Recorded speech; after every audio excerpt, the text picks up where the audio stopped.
نور، كيف طورتي بوستاتك بعد ما شفتي التفاعل على السوشيال ميديا؟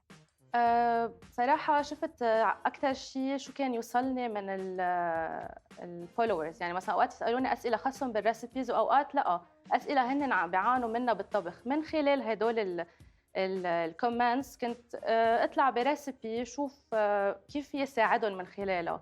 أوقات حتى في ناس بيقترحوا علي إنه ليش ما بتعملي لنا هيك؟ إمم. حتى كمان بعدين مع الوقت بتصير بنعرف تقريبًا الfollower شو بيحب أكتر. واهم شيء انت تعرف الاودينس تبعك exactly لتعرفي هن شو تعطيهم. بيطلبوا. طيب لما نضيع كثير وقت، Yes. نعرف انه محضرتي لنا شيء كثير طيب Yes. اليوم. فيك تخبرينا شو الانجريدينتس وشو هي الريسبي أكيد. وشو رح نعمل ونبلش اكشلي. يس، الريسبي هي sweet and sour fish.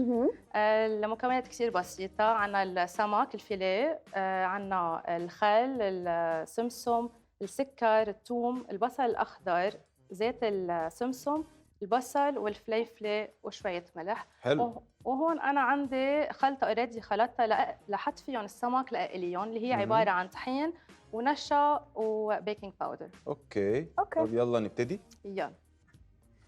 انت كمان الملفت انك انت بتشتغلي في الطعام مش بس السوشيال ميديا، يعني انت واخده الموضوع من كل النواحي. صح، انا بالكيترينج ديبارتمنت من احدى الشركات بلبنان،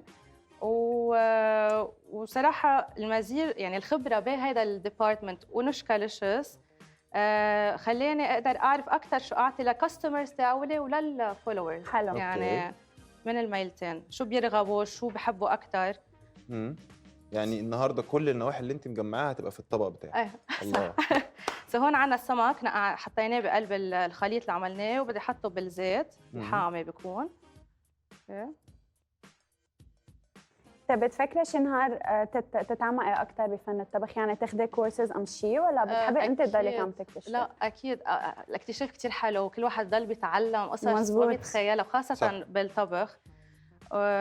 بس اكيد انا ان بروسس انه فوت ب يونيفرسيتي برات لبنان بفرانس لطور هدول السكيلز وتعمق اكثر بفن الطبخ. واو. اوكي.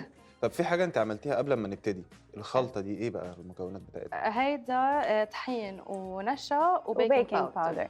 اوكي، هلا الستيب انه بدك تقلي السمك. مزبوط. قبل ما ننتقل نعمل الصوص والخضره. الصوص والخضره انا ححطهم وديورينج هنا قد ايه بياخذوا وقت تقريبا قلي؟ شي 5 لتبلش تحمر يعني؟ اوكي جيد. اكزاكتلي. واللي هناك في الاناناس ده اناناس ولا ده اناناس؟ اناناس. طب احنا هنستخدمه في حاجه ولا ممكن احنا نستخدمه احنا هنا؟ هلا حيدوقوه بالريسبي. اوكي. لانه هي سويت اند ساور، يعني النكهتين الحلو والمالح. قبل الحلقه كان ممكن اخلصه اصلا، فاهم؟ يلا يعني كنت تفضل. رايح جاي اخد منه.